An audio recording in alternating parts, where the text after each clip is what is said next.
Today on the Perception and Action podcast, Perception and Action Journal Club number 13, Affordances, a roundtable discussion with Duarte Araujo, Marianne Davies, Ben Franks, and Stuart Armstrong. So it's time for a call to action. Hi everyone, this is Rob Gray from Arizona State University and PerceptionAction.com. Welcome to the Perception and Action podcast, where I discuss how psychological research can be applied to improving performance, accelerating skill acquisition, and designing technologies. In today's episode, a roundtable discussion about the really fascinating topic of affordances. How do affordances invite opportunities for action, and how do we select between them? How can coaches design practice activities to encourage athletes to accept these invitations? And by the way, if you're completely unfamiliar with the concept of affordances, I would highly recommend you listen to episode 124 first, because we start pretty much in the deep end on this one. Hope you enjoy. Okay, I think we're live now. Welcome everyone to another edition of the Perception Action Journal Club, roundtable, depending on the week we do it. Today we're going to talk about affordances. We're just going to have a roundtable. I'm not going to let everyone give a big introduction because three of the people, Marianne, Stuart, and Ben, are kind of becoming regulars on here. So you've heard about them before. And the other guest, we were really happy to be joined by Duarte Araujo from the University of Lisbon, who I interviewed on the podcast quite a while back. So you can look that up if you want to talk to him. So affordances. Affordances is one of these topics I could probably just say, affordance, go, and then 2 hours later, we'd still be talking. It's a pretty easy thing to talk about.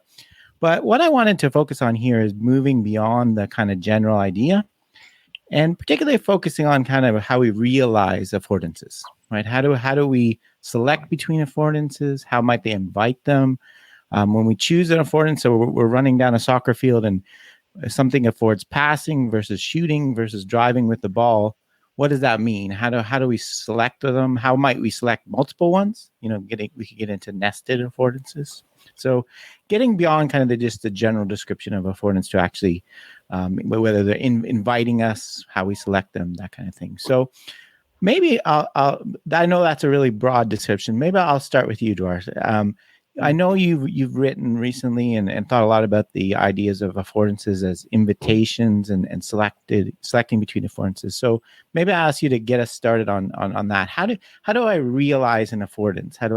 Once I pick up that the environment is offering me an opportunity to action, how do I realize that? I know that's a huge question, but I'll let you go. Well, it's a wonderful topic, and I you, Rob, for bringing this topic, but not only for this. I really think you are doing a great job for perception and action in sport, but in general. Every time I can, I follow your podcasts. And also my students have to listen to them compulsory. Wow, that's bad. I feel bad now. Thank you. No, but it's great. And the way you put it, how you discuss, you make the concepts being alive. And it's nice that you also pick up on these concepts of affordance. It seems a little bit of a jargon for a simple concept, but I think it has much more than the concept. And I thank you for bringing the discussion. Mm-hmm. And the great thing I think about affordances is that they allow us to think in a different way about how we behave. We tend to search for all our explanations in the individual, but when we understand affordances, we focus more our attention not in what's happening inside, but on this relationship, on this interaction. And if we focus on that way, we will see that we can do a movement following very different sources of information, the same movement with very different sources of information.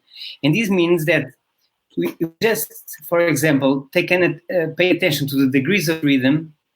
We were seeing how they can be regulated, but we are not seeing to what in the environment they are coupled with, what is regulating, what is guiding them to organize in that way. On the same other way around, we can think about doing some sport action by our imagination, our imagery. Mm-hmm. So we will not use any action, and we will imagine what is going on. So we are putting all the emphasis on this, let's say, perceptual side of it. But what we know is that these extremes, doing an action without knowing the information, or doing only emphasizing only the perceptual side of it, we are missing all what happened between these two poles. We are missing all the interaction. That's why I think affordances are so interesting. They say, don't look just to one side or to the other, look to the relationship. Look to how the people are using the environment to make their actions possible. Don't look strictly to the actions, don't look strictly to the environment, look to how one is allowing the other to function. So that's why I think it's a very powerful concept, and it's interesting because of that. We cannot do the same things if we change all the things that are around us. For example, if we change gravity, all our movements will be different. From one moment to the other, we will change completely the way we move, the way we walk, just because something from the environment changed, like gravity.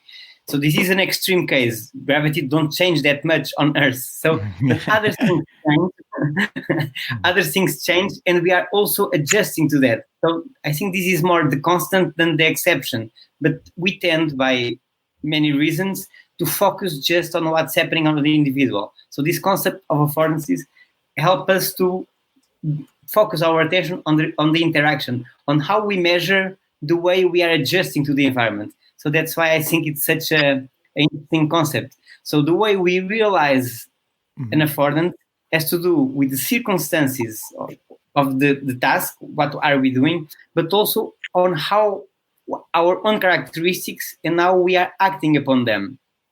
Mm-hmm. And so to move this a little bit more concrete, for example, when we focus on the invitation side, affordances invitations, this means that in a given task, in a given sport task, we can do many things. We can walk away from the football match if we want.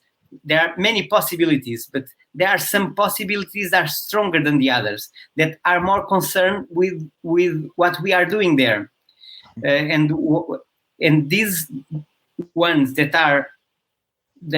pop up among the others, we call them invitations. So this is showing that there are properties of the environment that really are helping us to choose one path instead of the other, meaning that part of the decision has to do with the characteristics of the environment. It's not strictly an internal process. That's why they are invitations. And invitations can be, in the social sense of it, someone who calls for the ball, or not socially, but because I perceive that my teammate is completely without anyone near him, marking him. So that's also an invitation, not in the communicational and social sense of it, but in the way the game can be played. So that opportunity is stronger, it's more relevant for what we are doing than the others. Yeah. So it's not a process that I have to wait and to deliberate what it is, but it reveals itself as a way for me to achieve the goal of this interaction. So this is the sense of invitations. Yeah. Yeah. No, I really like that idea. I like the idea that affordances aren't binary. So, we talk about, affordance of stair climbing. Yeah, maybe all these riser heights afford climbing, but some of them are going to be really hard work, right? It's going to be really hard. So maybe this is more inviting than that, right? So I think we tend to treat that. And you raised a point I was kind of thinking about starting with, was that affordances could be very descriptive and superficial, or I think you're right, that we can do a lot more with them. Does anyone want to jump in on there? Ben, I see you lean forward there. I'm probably jumping the gun a little bit, but it's more just a question in terms of, to take this climbing the stairs example, when to say there's an optimal height or when there's a kind of a general limit, how do we perceive the optimal height in terms of our own action capabilities? Like what is the information that we're able to perceive that can inform us of our own action capabilities. It's something I keep struggling with, and I get lost around some of the global array stuff, kind of Stoffridgen's work, and that spun me onto a whole new direction. I mean, so how do we perceive our own action capabilities? Like, what is the, I don't want to say mechanism, that's maybe the wrong word, but what is that process that can inform us of it? Yeah, I may add something to that question. An interesting thing is that when we perceive the things not in neutral terms, but according to our characteristics. So, for example, following this example of the stairs, there are some stairs that are not really climbable as a stair, but we have to put our hands, or imagine some 2 meters degrees. So you have to climb it with your hands.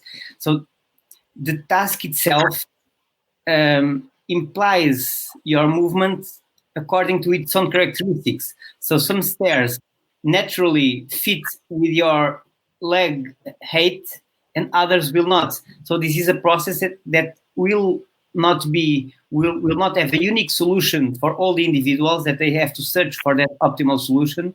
But it's a fit with a margin of variance according to your own characteristics.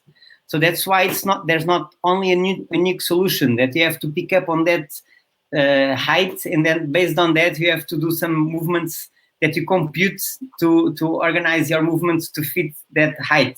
It's something, a natural adjustment that makes you first choose that stair and not the other one that is too high or too short. And the way you act upon it has a range of variants that accommodates your own ongoing movement, your own state. And even there is that interesting example that Rob presented in a talk. I don't know if you did it already. I saw your try on YouTube about Bernstein with the hammer. That there's no two, even though the movement is very similar, there's no two equal movements. Meaning that there's always this accommodation, this adjustment according to the characteristics of the situation. So there is not a unique solution. There is an approximation with ongoing adjustments that happens over time. So this, to go directly to your question, your own characteristics, it helps you to go to one affordance and not to the other, to go to one stairs and not to the other. So this is the principle. Then we can measure it directly and find the ratio. And this ratio, this was a brilliant study from William Warren, is quite similar independently of your leg height and of the stairs height. Yeah, this ratio is quite invariant. So, but means that this adjustment has to do with your own characteristics and also the characteristics of the environment. So our sensitivity to the information that affords behavior is already kind of, our action capabilities are already embedded in that sensitivity? Exactly that. So there is an interesting sentence from Eric Rietveld, and he says that your skill reveals you different things. So as you develop your skill, also your perception of things will change. So this is completely embedded in your characteristic, as you said. Yeah, I think that's a good point. I would distinguish between knowing our action capabilities versus learning them. So I don't think we know them. I don't think we have a storage where I know my leg height and I have a physical model. I learn it and it's reflected. I just recalibrate, right? So my knowledge of my action capabilities is really just reflected in the calibration. I don't think there's any where I know, like in the sense of traditional sense of knowledge, what I can do. I don't know. Maybe that's, I think that I posted on Mother's Day, I posted Karen Adolph's work about pregnancy, women passing through gaps as they get pregnant. Their judgments about what gap they can pass through perfectly tracks how their body changes. But they also did studies with people wearing pregnancy packs, and they showed it only works if you let people explore the environment and get feedback. They don't just learn to add to the gap, right? Because they can feel their body. They have to interact, I think. So I think that's a great question, man. That's something we need to think about more. Yeah. Can I? Yeah, go for it, Mary. Yeah. So I was thinking sort of along the same lines, I think, as Ben, and that how we become attuned to those affordances and how we learn them. And I was interested in sort of reading the paper that you suggested. The two things that jumped out of me there were, one of them was talking about saying that that agency is not about seeking pleasure. I can't remember what he says exactly in that it's to do with effort and value, I think. And back to the stairs, the idea that we would pick an affordance that isn't effortful. And as I was reading it, when we got to the toddlers particularly, I just thought, do you know what? When I look at more of the development side, I think there is definitely an exploration that is driven almost by a pleasure in movement. The reason why the toddlers climb all over it is not because that's the easiest option. Climbers choose holds that are hard on purpose and get pleasure in movements that are, either fluid or that have a particular balance, and it's almost like there seems to be some kind of evolutionary drive to push a capability during learning, which is much more about playfulness and curiosity and pleasure than about value. So I was kind of thinking, how does that mix? Because again, I always go back to the fact that I'm trying to explore that with a horse, and the horse is having agency, and what is it that drives them? Interesting. Yeah, that's learning in childhood, I go, yeah, they just, it's like, it's fun. It's being driven by something different. So yeah. What about you, Stuart? In terms of coaching, like, I am interested in this idea again of selection and invitation. So when I dribble a ball over the calf in a basketball court, that affords shooting. It's not really a good affordance, though, right? At that point, I'm not likely to make it. If no one's guarding me, I could shoot at the net, but it's not likely to make it because I'm so far away. Or I could. So, do affordances? Are there better affordances? Do we coach people to pick up the best affordance? You think, or is there just one that calls out? I don't know if that makes any sense. Well, I was struck with what Duarte said at the start, which was this idea that it's linked to intention. So the invitation, I think, becomes, or kind of can be almost picked up more or less by an athlete in relation to the intention. So when, for example, a lot of this can be done sometimes a little bit. It's a bit manipulative, where an individual coach might say, we are only going to shoot when we are in this proximity, or we are going to do these kinds of play. So obviously that would strengthen somebody's opportunity. But what it doesn't necessarily do is allow them to pick up the invitation. And so the point being is the kind of this, it's this, the link to the goal, if you like, or what we're trying to achieve, or what's relevant to us. As what Duarte said, you can walk off the pitch. There's an invitation to do that. I have nearly done that several times as a coach and as a player. But that's not necessarily going to assist us with our goal. What might assist us with our goal would be to advance the ball to an advantageous position that would provide us with opportunities to score points more readily than others. And I suppose what a defensive organization is doing is to try and deny that as much as possible. Often that's done, I think, through basically taking decisions away. Yeah, so don't tune into those things. Just say, if you do this in this moment, you'll probably be golden.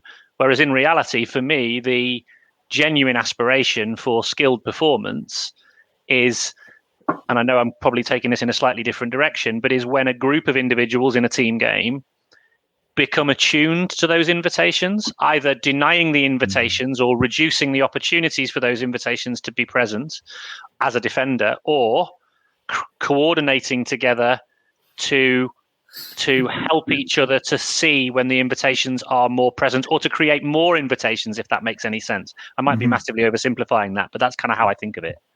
Yeah. I think, Duarte, did you?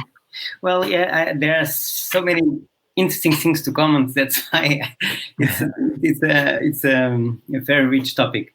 Well, but I would like to start with the idea of knowledge that you raised up, Rob.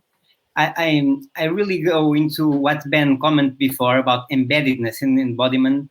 I really think that this idea of perceiving affordance has to do with knowledge, and most probably in the way that we are not used to. It's not a database and something like that.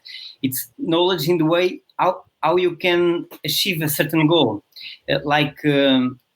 and there is an interesting distinction that Gibson himself, the one who offered the concept of affordances, James Gibson, is distinguished between knowledge of and knowledge about. And this knowledge about that we can explain things and we have that explicitly, we can communicate things. It's a different category of what we're talking about. But indeed, a player, even if he has a huge problem in explaining what he just did, but he can do brilliant things, and he can do it, and he can solve incredible situations without explicitly communicating how he can do. I think this is really about knowledge. I think all this, if we think that cognition is really embedded, all this is about cognition and knowledge. True knowledge, very high level knowledge, I think, from the experts. And this links to one point raised by Marianne and another one by Stuart. The one from Marianne is about value. That when we wrote about affordances as invitations, we equate affordances with value. And this is also maybe a different way of using the word value and may create confusion. But value means that if I want to achieve a certain goal, it's better to pick up on these affordances. So it shows its value. It shows what can be achieved if we go into that sense. So it's not an issue of deliberating between the pros and cons and see the best value of things, but the one who reveals that we are approximating to the goal we want to achieve. So it's more in that sense. And this goes into the idea of intentionality that Stuart just raised. And I think that is really a key point, and I have very rich discussions with coaches about it. This idea of intention and task goals may seem similar, but I think they are also it is also different. I think the task goals is something that can be external to the individual. It's a convention, a norm that you have to kick the ball to the goal, something like that. But the intentions of the individual, I think they can be educated. And for example, one individual can just show up and show how good he is, but maybe he's not converging to the task goal. He's just showing how good he is. So I think also the process of training has to do with also educating the intention of the individual to converge with the task goal. And when the things merge, they flow, as you said. The things are much more immediate, much more the coupling with the affordances that makes you approach to your goal are much more immediate, I think. So you are not searching for other things that not converge to the task goal. No, I think that's really good. I think you're right.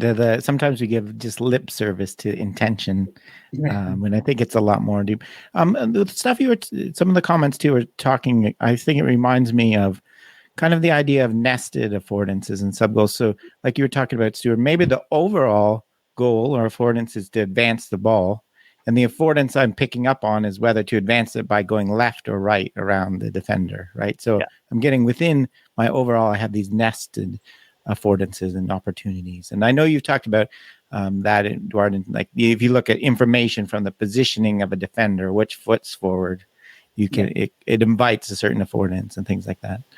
Yeah. And I think, Rob, for me, one of the things that Duarte talks about there that I think is really key for me is it links a little bit to something Marianne was talking about before we went live around the idea of coaching mavericks. Because I think often a maverick is actually somebody who has a load of movement capability without necessarily the attunement to information as to why or when or how they may use that movement capability. So it's almost that people deem those individuals as highly skilled or talented, but in my mind, they're completely using the wrong language to describe those individuals. They're individuals who've just learned a lot of movements and they've got a really rich movement repertoire. What they haven't been able to do is to connect that with the relevant information and invitations that would then truly make them those individuals skillful. And many of them, because they've spent so much time, I guess, in isolated movement repertoire type practice, I actually think find it very difficult to make the jump. So they're described as mavericks because they do things that are either different and therefore not a norm, or they do things that they drive coaches crazy because they don't act in ways that the obvious information is telling them to act, albeit from their own lens, of course. So they've got a slightly different perspective of that. But the point being is that I often feel that there's a real great opportunity to assist those individuals to start to connect to information. If you can do that, then they can be golden eggs. But I prefer, I think, to work the other way around, whereby somebody who's really attuned is starting to then discover action possibilities in relation to the information and the invitation. And for me, that's a totally different kind of animal. Mm-hmm. Yeah, I think you're right. That's something we've kind of flipped on our head in sports for a long time. A long time was just give me a physically gifted, person. I don't care whether they can, do the skill. I could teach that. That's been the kind of thing. What about your Marianne? You're the maverick. You're talking about mavericks. What do you think about? I think that, but I think sometimes we label people mavericks who are actually genuinely skilled because we don't recognize what they're doing or what they're perceiving or what they're attuned to. So those people who are genuinely incredibly skillful and we struggle with and call mavericks, those are the ones that I find really interesting to try and talk to and connect with, because even if you think of something like, Fosby, when he did the Fosby flop, you just go, what are you doing? That's not normal. Mm-hmm. But it doesn't mean that it's not okay. We don't want to reduce them to a norm that we currently have. So I think there's a balance with both. I think sometimes, I come across people who are seen as mavericks, but they've done an awful lot when they're young. And they arrive at a coach sometimes who's busy doing drills, really skillful, but not necessarily in the way that the coach wants or expects. And that's the other maverick. So there's definitely the one Stu's describing, but there is also another. Yeah, that's a good point. Good point. and that needs a different solution. It's just like, how do we work out? And I know from experience from my, when I sat down and talked to people like Johnny Dawes and Aled Williams in my early years, I recognized that the affordances they were describing weren't even in my perceptual repertoire. It was like listening to somebody describe an acid trip or a sci-fi film. Johnny Dawes was talking about it in terms of like a musicality. So he's a really good rock climber. He was dynoing. He's short, so he had to have a different way of moving to the more usual, very tall, lanky, long reach climbers that were very prevalent in those days. So he would jump, he would dyno for the holes. But he talked about acceleration. He talked about going above the holes and landing on them, and having that moment of inertia as he landed on a handhold, the tiny handholds. And he was humming the moves to me, and people were going, he's completely loopy. But I was like, he is sensing, he's attuned to an affordance that's not in my world. I cannot connect to it. And Aled was an ex-gymnast who was then a freestyle kayaker called Rodeo at that time. And he was doing tricks and flicks and going down whirlpools. So he was going above the water, on the water, under the water. And his awareness when he described his affordances, neither of them described form or what shape they were making or what technical template. But Aled was aware of where he was in relation to this. He was describing a 4-dimensional movie to me with him in it. And he could flick from, one viewpoint to another quite easy. fisheye, bird's eye, internal, external. He knew where he was in that space and where he was in time in that space and in a space that was moving, on a moving wave. And again, I was like, it's just an imaginary world to me. And that, for me, got me really hooked on the whole idea of what is it that makes somebody skillful? What truly is an affordance? Because these people are connected to information that doesn't exist to those of us who haven't exploited and discovered it yet. They truly do have a different reality. Yeah. Yeah, I think that is a very good point about affordances, is how specific they can be. They can be very general because all of us have, we can distinguish foods from things that are not eatable. So they can be very general, but they also can be very specific. And I think, and it goes aligned with what Stuart was saying, that coaches tend to present to the players their own affordances, the affordances that make sense for the coach. But by doing that, they are not encouraging those subtleties that have to do with the characteristics of the players. And only them can perceive and explore that. So I think what you are emphasizing is precisely that. You are giving that opportunity to the players. You are not telling that to implement your own decision. You are helping them to find their own decisions, to find their own solutions to the problem you present them. And this way you are encouraging them to find those unique affordances that only them with their own characteristics can find. And I think by doing this, you are not taking away the natural creativity of all movements. You are making it part of the process. You are not just saying that take out all other actions, just do the actions I want you to do. But when you surprise me that it's good, it's creativity. When it's bad, it's an error, you have to put it away. Yeah. So I think the interesting thing is that you just present them the problem and see how they are exploring. Of course, you can shape and you can help them to explore it, but they are finding their own way of solving it. By doing that, you are always put creativity as the center of action, as it is, as Bernstein told us so many times ago, that there is repetition without repetition. Yeah, no, I think that's a great point, Duarte. All of you, you could quickly dissolve affordance into an if A, then B rule, right? If there's this big a gap between the defenders, it means it affords passing. Yeah. But that's not what you're saying. So I guess going back to the invitation, what makes a certain affordance more inviting? Is it the fit with a person, individual capacity? Is it because it's an affordance that's using based on the information they happen to be educated, they're focusing on? I don't know. It's probably, I don't know if we know that. I don't think it's not like, I'm sure we're not saying you simulate the outcome and that's the one that's going to work best. But what makes a certain action more inviting? Do we know that? It's a great question. I think it's not easy to answer, but I will give you my view on that. I think, as everything, there are two how can I say, two things that make an affordance more inviting than the others. One is the environment itself. For example, a louder noise attracts us more than a lower noise. So there are properties of the environment that by itself pop up among all the others. So it's there was an ecological psychologist called Edward Reed that said that affordances are also competing with each other. So they compete with each other, and the ones that is more salient is the one we tend to pick up. I think this is a very externalist way of seeing affordance. I think part of it is like that, but I think there's more into that.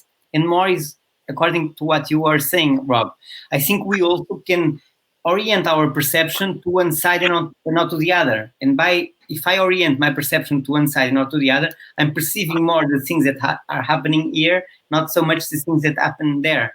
And more than that, even if I'm just perceiving this, I may be more focused on your expression than on your cap, which is a nice one. So I also can modulate to where, and this is part of agency, I can modulate the main sources of information I'm picking up.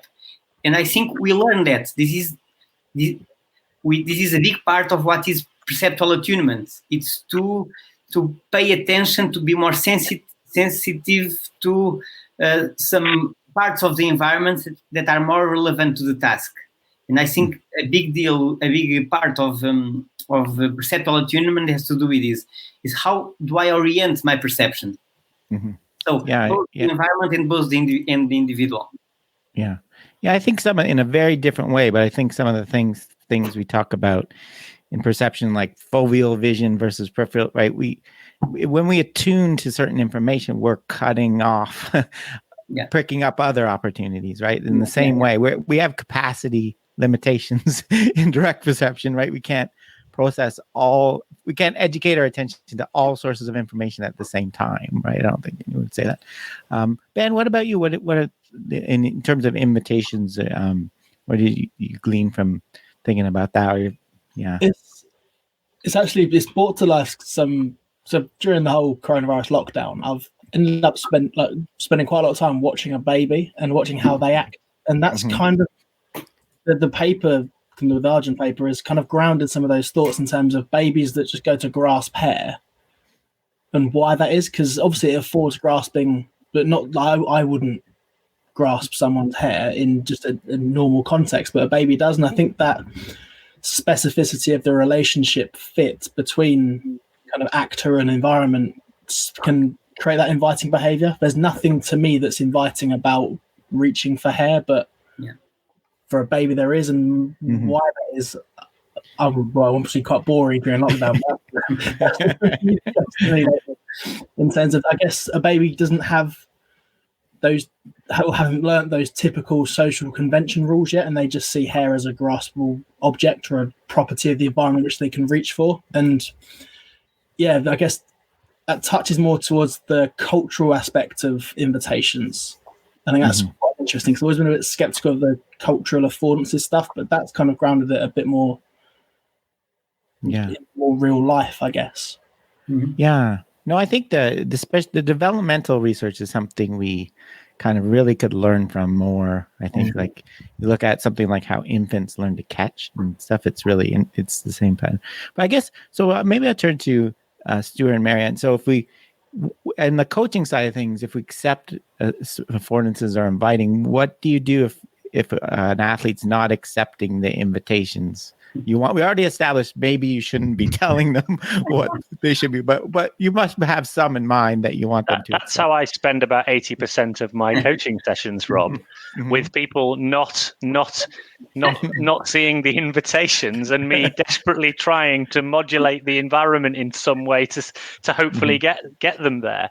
And I mean, interestingly, what Ben said actually is sort of does connect a little bit in the sense that I guess one of the challenges I think I face in this space is, as someone who's trying to create a learning environment and be almost like an architect of or a designer of an environment, I'm utilizing my own frame of reference as a means by which to create something in an environment that hopefully is affordance rich or invitation rich.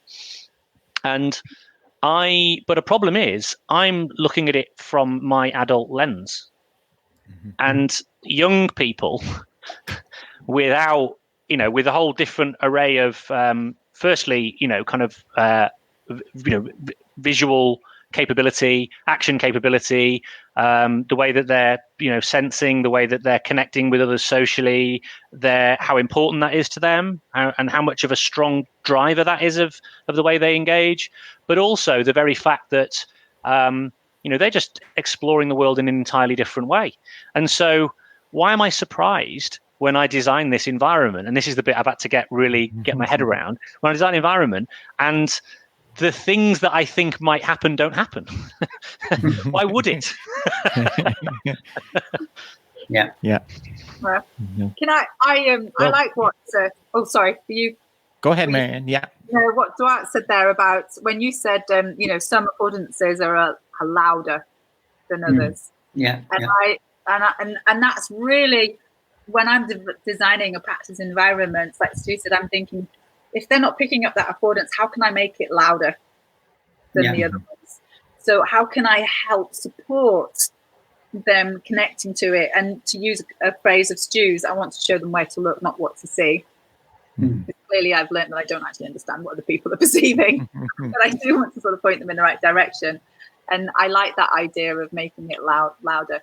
So that's very much, it might be, more visual. I've taken, or, marking colors, or, making choices different. But essentially, I'm trying to make some affordances louder than others. Yeah, I think you can also, like a lot of the work you've done, where you can make it louder through just more experience, like interpersonal distance. I know, in soccer, in real, you don't get much experience interacting with that variable, that information. Whereas if you use small-sided games or something, you're really creating an opportunity for a person to learn to exploit that and see how it changes. Yeah. So were you going to jump in? Sorry. Yeah, sorry. Yeah, but that idea of making affordances louder, some coaches tell me that they create the exercise, maybe this is a strong word, but the exercise obliges the player to act in a certain way. Yeah. So that is the most loud it can be. So they find a way immediately because that is constructed in that way. So I think that is one extreme, but some coaches say that it's not based on their instruction, it's based on how the exercise is constructed. But there are more degrees. It's not just loud or absent. There are many degrees, and of course, this is the great challenge for the coaches, which I think is as Stuart was saying, is constant. In every exercise, we have to really be shaping and modulating and arrange the things to help some players, and also to make it possible for some players, because some exercises are really hard in a way that even the player is not seeing how he can approach to the goal of that task. So if it's so unsuccessful as that will immediately make the player step away. I can tell you an interesting example. I was somehow near a national soccer team with the coaches at that time, and one of the key players was not participating that much in some of the exercises from the coach, and the coach was, he's our best scorer, he's very good with the head, I'm helping him to jump higher and to be more to be faster than the defenders on doing that head shots to the goal, but he is not liking it. Well, he was doing that without the goals. He was just doing there's the defender and he has to go and touch the ball without the goal there. So the key issue behind this was not, and of course the player was not involving that much. He was, for the player, he was losing time. So the issue changed completely when the coach put the goal there and said that he has to score more than the others. Just approaching it to the competition makes the player completely involved and say, wow, this is a great exercise, nothing to do with the other one before. The intentions of the coach were exactly the same, but just because there was a competition in the goal there, it changed completely the attitude of the player. So I think it has to do with this. It is how you build the exercise to make these things there, to involve the player, and at the same time he can use the information, pick up on the affordances that help him to achieve the goal. I think that's one of the reasons for me that constraining to afford has become such a revelation for me, because it then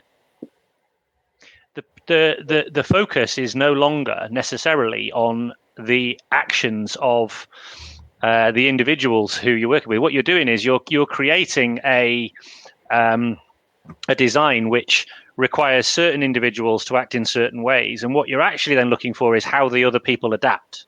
And they can adapt in a range of ways, and then through observation and also a little bit of their kind of the way they respond and explain, if you like, a little bit, and how those two things marry together around what it is that they are noticing or experiencing within the environment. You can begin to then start to, if you like, I guess, either take things away to then make that invitation stronger, or you can just start to put extra spice into a space.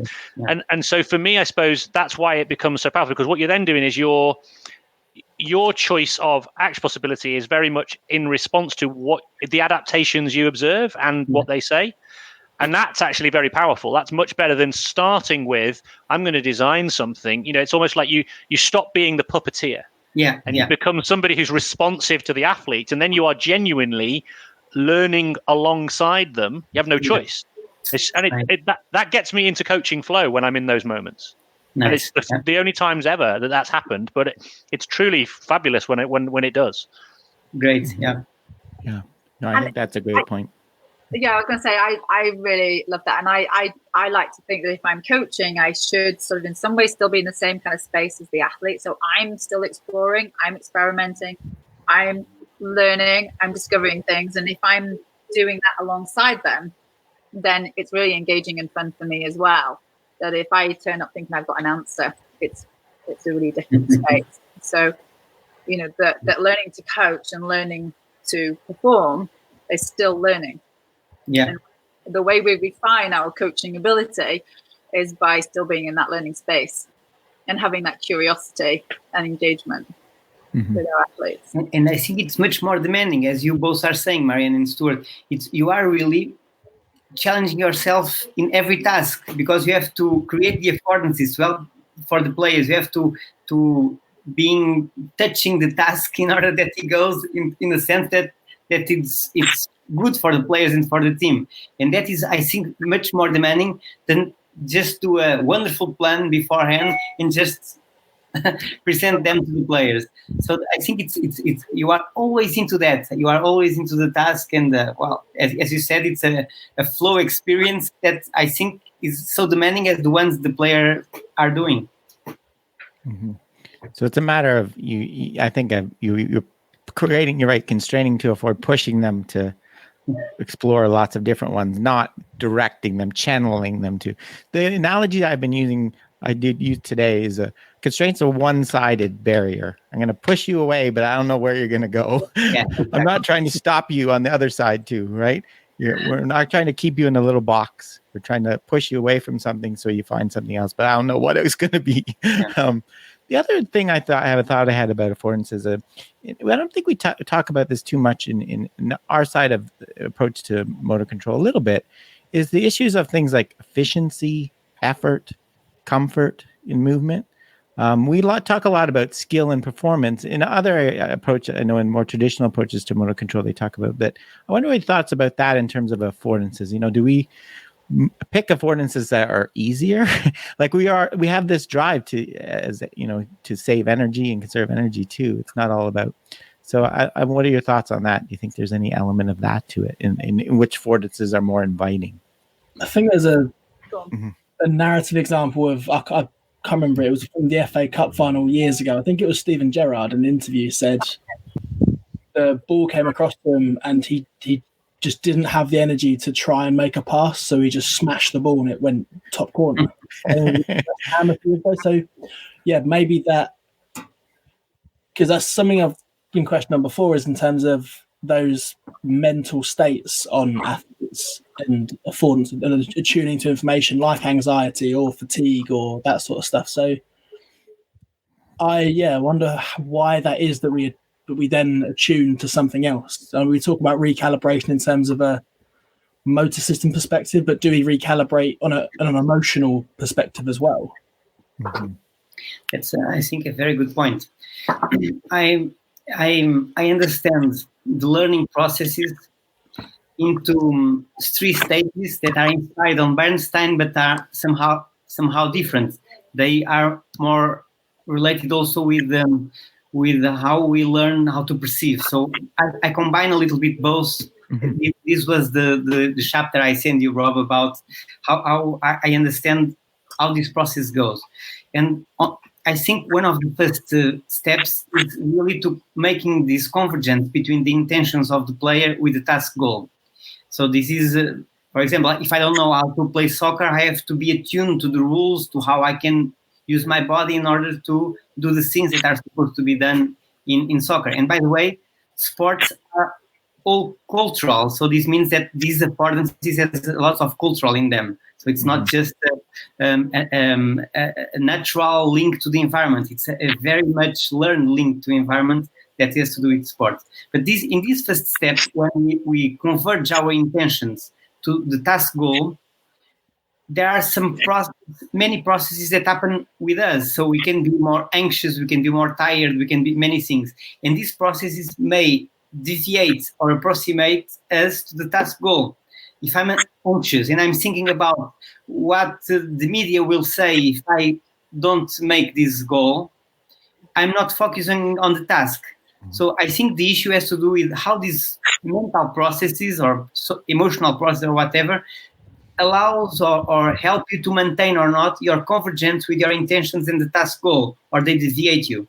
So in this way, what we can do in training is to make them being convergent, to help the athletes to deal with the anxiety and with the lacks of concentration, with other things, in order that they, even if that happens, they can quickly make that converge with the task goal. So I think this is the process of dealing with all these sport psychology issues that tend to be studied in isolation and not in relation with the task. Mm-hmm. Oh, that's a good point. I think I've been talking about this. This approach kind of turns the automaticity idea kind of away. Like it kind of loses its meaning that we run completely automatic. I think we don't really. It does. It doesn't really fit at all. It's not like because of the processes. And I'm sure, like you were saying, it requires this whatever kind of process you focus or to converge these things requires some effort. Things. Yeah. Well, that's a really good point. Well, but I think, sorry, go ahead. Yeah. Your issue on effort and all that. Yeah. This is similar, and you are quite aware of the work of profits as how tired I am or the weight I have. This influences my perception. So I think this idea of perceiving perceptions has to do not only with your characteristics, but also how you are acting on that moment, the speed you got, the energy you have. So this broadens or constrains the way you can perceive things. So I think that's why the training process cannot, from my point of view, cannot really separate these things. We have to really deal with them. We have to train players to play tired. So that is something that they have to train to know how to do it. To learn how to do it, to use your words, Rob. I think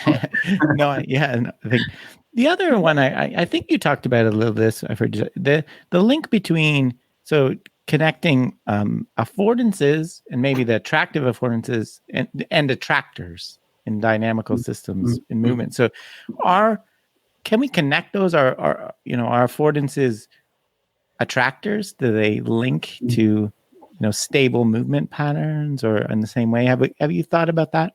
Anyone? Yeah, well, there is a very good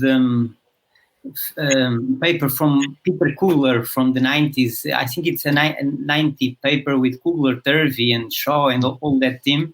But the first author is Kugler, that he really equates that affordances as an attractors. I think he places the attractors as more into the environmental side than in the motor side, as an attractor, not a synergy, but an attractor in the environment. Some things that I think that makes sense. But I would like to be clear. I don't put the dynamical systems theory as a theory of movement. I think they have very good tools to capture the ecological theory. So I use more that into a way of capturing the dynamics of the interaction between the individual and the environment, how to capture this link. And I think that dynamical systems is wonderful, is the best tools I know for doing that. So I don't put that as a theory. Equating attractors with affordances can be a way of operationalizing affordances, but I think it's also very restrictive. So when we talk about attractors, we tend to think about solutions. For example, there was a study we did some time ago with Pedro Passos as the first author. It was for his PhD about 10 years ago. That we see that there was three main attractors in one against one in rugby. So the attacker with the ball, the defender, and then the try line before them. And we see that there were three main solutions that all the movements converge to this solution. So these attractors are not really affordances, are possible states of the system, not really what is the affordances the attacker or the defender are picking up. So you see, so sometimes it's useful to equate it with affordance, but some other times it's not really the same thing. Yeah, I think I tend to agree. I think that's a good way to put it. I don't know how you could know. It's almost like it's a description as a researcher. I don't know how a person could know all these states, right? To have them as affordances, right? So I was thinking, the classic drumming example, right? As you go faster, when you drum at a low rate frequency, you can do a drum roll, like in out of phase movement easily with your fingers. As you go faster and faster, in phase becomes the dominant attractor, and you can't do it. So, in a sense, the affordance of being able to drum, right, is linked to the attractor. But you're right. I don't know. I think I don't think there's a perfect connection. I think I agree. In some ways it could be useful. Yeah, exactly. But I don't think the person could know. It's an interesting idea. So. Any other? Yeah. Yeah. So one of my colleagues at Hartbury is doing a PhD looking at sort of rider dynamics, but on a basically a simulator, a horse simulator. And the interesting thing about that is the one thing that riders struggle with is compensating for forward momentum, and there isn't any. It just goes up and down. So it's actually quite easy to ride compared to a horse. It's like skiing, staying still. But what she found was that the riders that she tested had three main attractor states of, organization of their body in order to be in phase with the horse. But interestingly, I was thinking if she tested them on a real horse and different horses, would they move between those? Is it maybe somebody who's skillful doesn't just have the one option? So, for example, I know if I'm riding a young horse, I think it's likely to buck me off. I'm going to choose a sitting behind the movement position because I'm less likely to get ejected if it spooks. But if I'm on something that I'm really confident with and I want it to be more expressive, I'm going to try and sit on the point of movement as you would do if you were skiing or surfing or something. And that's really interesting. So there were different attractor states that they were converging. So different people converged to one of the three main solutions to the same affordance. But exactly. You're putting it right. It's to the same affordance as different attractors. Yeah, exactly. So that's why I think it really has to do how you are operationalizing your task and you are measuring. That is a wonderful example of, for the same affordance, for driving the horse, you have many states that you can visit. Very interesting. And some are obviously not working. Sorry, Stu. All right. No, something that occurred to me was, could attractors almost emit affordances? It's not a perfect analogy, but what I mean is an individual or group of individuals could perceive different invitations from the same attractor. And what made me think of this was something I did not long ago with a group where I designed an activity whereby moving the ball across the field into space. So this is 8-year-olds who have a tendency sometimes to gravitate towards the ball, the grouping thing. And so we designed an activity whereby if they were able to move the ball from one side of the field, small field, to the other and then back again, they were going to get like a big bonus for doing so. And then they could then go forward and score and they'd get even bigger bonus. And one boy said to me, "Don't do that. That's what he wants you to do. Go there and score loads of those really quickly and you'll get just as many points." And it was a little bit like one of those moments of he's just seen the whole thing totally differently. It's probably a massively oversimplified example, but it just popped into my head and I just thought I've got to share that because it feels like it's in a similar space. I'm thinking about that if something is, like a wave is consistent, so it's a strong attractor state, that's more likely to afford you playing on it than one that's not, that's chaotic. So in that way, maybe something that has quite a stable attractor state in the environment will encourage interaction because we can predict it a bit more. Am I making any sense at all? That's what it made me think. Yeah. What brought to mind to me, Stuart, is kind of some of the dangers of using unrepresentative, overly restrictive practice, right? You're going to create a very stable state that can achieve the goal. That's going to be, I think you're right, it'll call out as an affordance that may not be there anymore when you get in a rich environment. So I think you're right, these stable states do attract, I think. Maybe that's a way to put it. Yeah. Well, I would do a different exercise. I would start from the task you were saying, for example, Stuart, that there are two competitive affordances there. So you see that they can do this, moving to one side to the other, or go and score many goals. Yes. So these two coexist, and always in our life there are many affordances, not just one or two. So and some kids pick up more on one, and some on other. Someone pick up on affordances that even deviated from the task, but those were possibilities for that task. That's great. So only after understanding that from the ecological point of view, I would try to operationalize it from a dynamical systems point of view, because in that way I will have clear what are the behaviors I really want to understand. Yeah.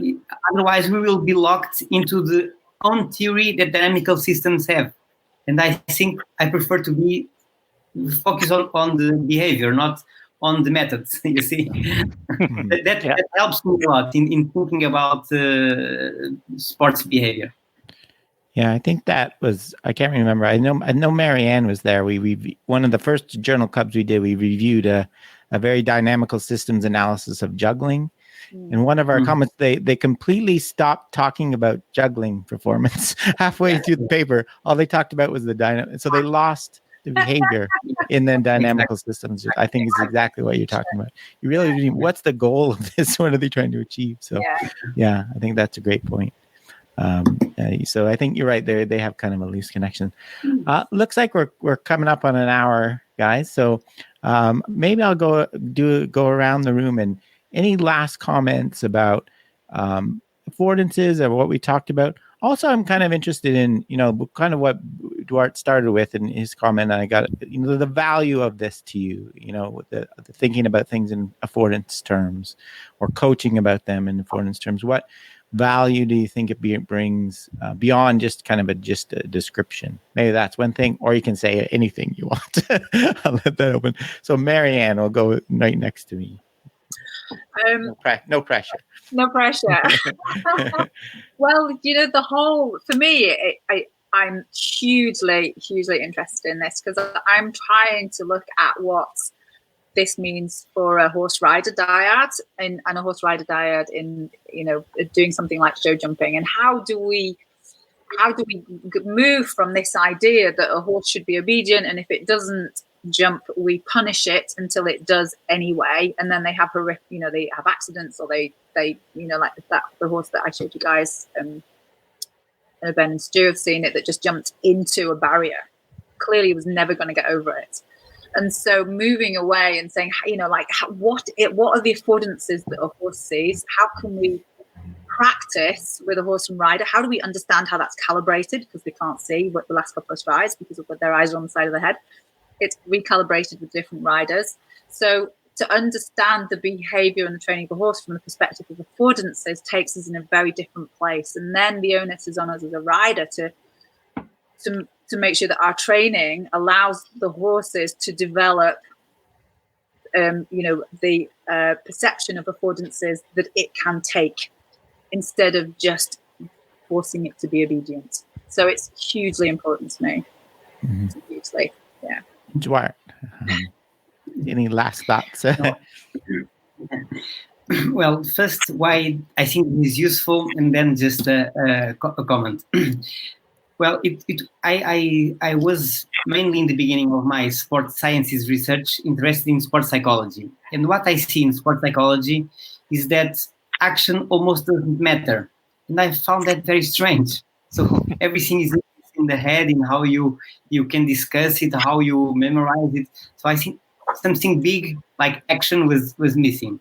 So I think affordances can make your informational side more related with action. And at the same side, it can help you, your action side, not be an end in itself, but more related with information. So it helps you to build exercises to explain behavior in a much more complete way from my point of view. That's why I'm so very much influenced by this idea of affordances. Just one comment about shared affordances. I love that concept. And Stuart was talking about affordances for the player. And I think that is a very interesting way of understanding how affordances can be useful. When you have people with very different characteristics, because they are from the right side, from the left side, middle, and they can perceive a configuration from the environment and know how to act and act, picking up that affordance according to their own characteristics. I think that is a wonderful example of how affordances can be useful. So it's not a question of synchronizing and telling, yeah, you go faster, you go slower, because this will be always delayed in relation to the environment, but help the players to be attuned to the information that each one of them with their own characteristics are acting as a coherent unit. So I think this is beautiful. Only with something that happens online, you can explain this. You cannot simply explain this in how you can synchronize the movements by a previous made plan, because it's always lagging behind what is going on the environment. So I think shared affordances is, for me, a good example of how they can be rich also for explaining collective behavior. And this is my comment. Thanks. Ben?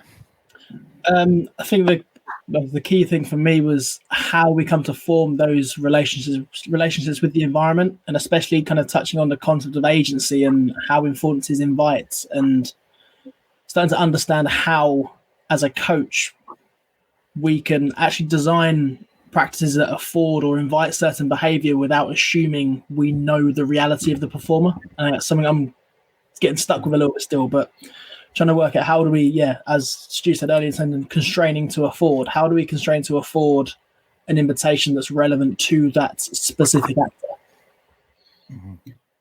Stuart, do you have any final thoughts? Yeah, well, I mean, in terms of the value, I mean, I spoke to it earlier on, which is, this, if you like, how it changes the dynamics of the coach-athlete relationship or coach-athletes relationship, which is, it for me anyway, it requires a different set of skills from me, which is that I must attune.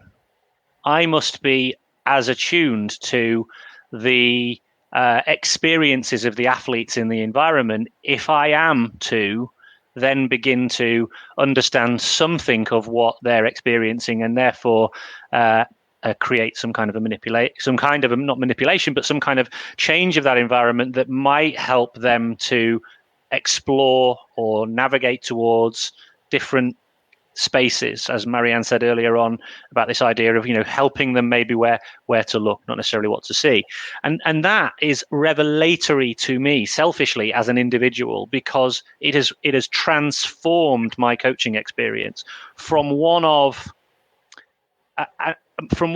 constant attempt to control and coerce, and that feeling so horrible and alien to me. And against every way I, as a child, experienced the joy of sport and movement, I went into an approach through my coach education that I was trying to do something entirely different, almost like a prison guard or something, and it just felt so uncomfortable, but I didn't have any other tools. What affordances, or even the very idea of affordances has done, has been revelatory in terms of changing that. And a little story just to finish. I think it has huge applications and very untapped applications for all aspects of how we may encourage physical activity within the world. And an example I'll use that I think is truly fantastic is a place in northwest London, Waltham Forest, they call Little Holland. And what they did in there was they were trying to encourage people to cycle more, but you've got a major roadway that kind of comes through that gets very congested, and then all of the side roads get very full of cars as they try and dodge the main area. And so nobody cycled, nobody walked, because there was just cars everywhere. So they blocked it off. They used planters. They used all sorts of different physical changes of the environment. And then, interestingly, that afforded an entire change of community dynamics. Small businesses opened up that did cycle-based deliveries.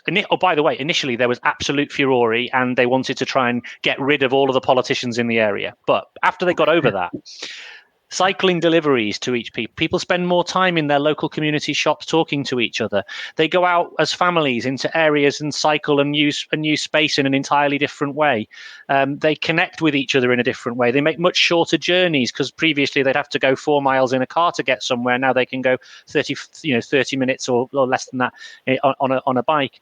So for me, that idea of how can an environment change and what can it then afford, and then what changes can that bring in terms of societal dynamics that then afford physical activity. I mean, it was all done for physical activity purposes and health and everything else. But for me, that's definitely taken from that theory and applied that experimental methodology, and we've learned a lot from that. And that's now being applied in other parts of the UK, other parts of England, as a means by which to bring about system change in certain environments. So if you look at the way a policy shift and all those sorts of things, I mean, how powerful can that be? Mm-hmm. Yeah, no, I think those are great points. For me, well, first of all, shared affordances. I love that topic too. We'll have to do another edition of this on just that. Oh, I'd love that. We could talk for a long time about that. For me, I've actually had kind of a love-hate relationship with affordances over the years. But for now, one of the things with my thing, everybody focuses on Bernstein's degree of freedom problem of movement. There's also a degree of freedom problem on perception, right? There's all this different information out there: sizes, heights, distances. What do you use? Thinking about affordances helps to constrain the problem for me. When you think about it in terms of my action capabilities and my goals, it constrains information that will work, right? And it also constrains. It also, I think things like affordance-based control, which is one of Brett Fraden's ideas, helps to constrain the information movement solutions you could have, right? So it's an important concept for constraining the possibilities of the solutions for me as a researcher, and I think it also, along with all the applied things you guys were talking about. If we have a second, we got one question I can bring in. Do you guys have another minute? Yeah, sure. It's a question about invitation-rich learning environment would encourage creativity, or how are these two related? Do you encourage creativity by creating an environment with lots of invitations? Any thoughts on that, Marianne? May I? Yeah, I'm Marianne. Go on. So my first response to that would be, I think that's very dependent on the perceived action capabilities and maybe, it doesn't have to be conscious, obviously, of the learner or the person who's interacting, because sometimes when it's too invitation rich, it shuts down interaction because there's too much. There are too many options. This is and I think, Stu, this is another one of your things about that, defining a search space that is an appropriate size for the person at that time when we're working. So if there's too much, then it's going to stifle creativity, because there's they can't interact. There's too much going on. It's like throwing somebody out on a big river when they can't boat, or in the middle of a football pitch the first time they go on. There's too much happening. So I think that what we need to do is recognize that it's that individual environment relationship that we started with, that we need enough that it inspires curiosity and confidence to engage in, and lots of options. And the more skillful somebody becomes, the more invitation rich the environment they can cope with and still be creative.